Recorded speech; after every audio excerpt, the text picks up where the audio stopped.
Kuwait में एक बहुमंजिला इमारत में आग लगने से 45 भारतीय कामगारों की मौत हो गई थी। वहीं कई लोग घायल हुए थे। खाड़ी देशों में दुर्घटनाओं के बाद श्रमिकों की स्थिति अक्सर खबरों में रहती है, लेकिन खराब जीवन स्थितियों के बावजूद भारतीय कामगार काम के लिए खाड़ी देशों में क्यों जाते हैं? कई श्रमिक यह सपना लेकर इन देशों में पलायन करते हैं कि अगर उन्हें विदेश में नौकरी मिल जाए तो वे बेहतर जीवन जी सकेंगे। उनमें से कुछ लोग इस सपने को पूरा करने में कामयाब भी हो जाते हैं। अक्सर किसी को इन नौकरियों के बारे में परिचितों के माध्यम से जानकारी मिलती है और वह ऐसी नौकरी स्वीकार करने के लिए तैयार होते हैं। इन सब में जीसीसी का अहम रोल है। भारत और खाड़ी देशों जीसीसी के बीच पिछले कई दशकों से पुराना रिश्ता है। जीसीसी का मतलब खाड़ी सहयोग परिषद है। इसमें सऊदी अरेबिया, संयुक्त अरब अमीरात, ओमान, बहरीन, कतर और कुवैत। इस समूह की स्थापना 1981 में हुई थी। भारतीय विदेश मंत्रालय के आंकड़ों के मुताबिक 2022 में इन जीसीसी देशों में करीब 90 लाख भारतीय रह रहे थे। इनमें सबसे ज्यादा यानी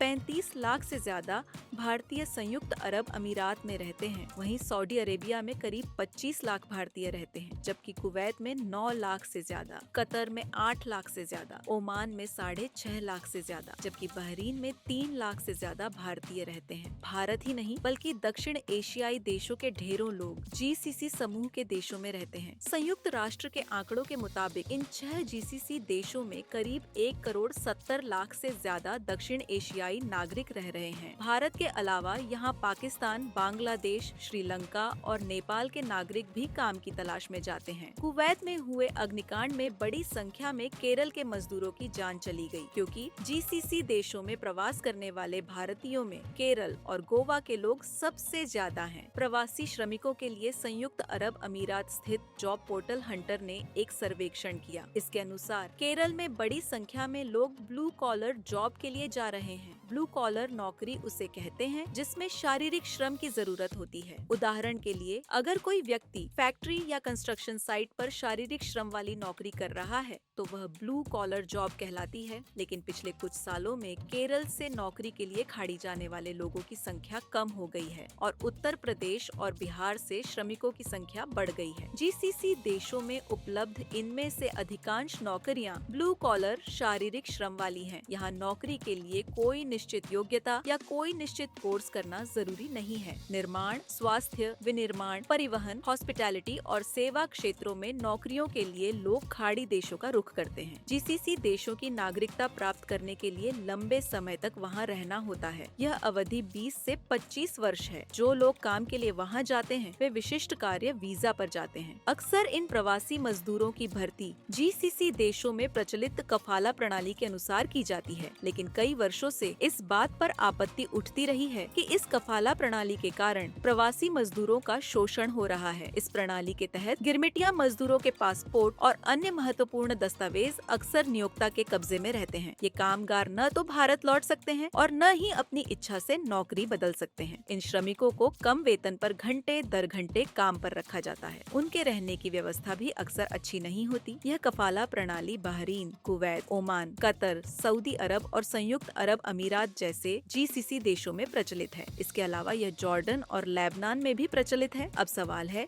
भारतीय कामगार नौकरी के लिए खाड़ी देशों में क्यों जाते हैं? दरअसल कई श्रमिक यह सपना लेकर पलायन करते हैं कि अगर उन्हें विदेश में नौकरी मिल जाए तो वे बेहतर जीवन जी सकेंगे। उनमें से कुछ लोग इस सपने को पूरा करने में कामयाब भी हो जाते हैं। अक्सर किसी को इन नौकरियों के बारे में परिचितों के माध्यम से जानकारी मिलती है और वह ऐसी नौकरी स्वीकार करने के लिए तैयार होते हैं। इन जीसीसी देशों में बड़ी संख्या में उपलब्ध नौकरियां भी प्रवास का एक प्रमुख कारण है। 2022 फुटबॉल का विश्व कप कतर में आयोजित किया गया था। इस विश्व कप के लिए 7 स्टेडियम, नए हवाई अड्डे, मेट्रो सेवाएं, सड़कें और लगभग 100 होटल बनाए गए थे। जिस स्टेडियम में फाइनल मैच होना था उसके चारों तरफ पूरा शहर बसाया गया था। अंतर्राष्ट्रीय श्रम संगठन ने अनुमान लगाया था कि विश्व कप के लिए लगभग 5 से 10 लाख कर्मचारी पलायन करेंगे। हालांकि कतर सरकार ने कहा कि इन स्टेडियमों को बनाने के लिए ही 30,000 विदेशी कर्मचारियों को काम पर रखा गया था। जीसीसी देशों में अब श्रमिकों के लिए नियम और कानून हैं और भारत सरकार भी इन श्रमिकों की स्थितियों, न्यूनतम मजदूरी के लिए नीतियां निर्धारित करती है। दरअसल एक सच ये भी है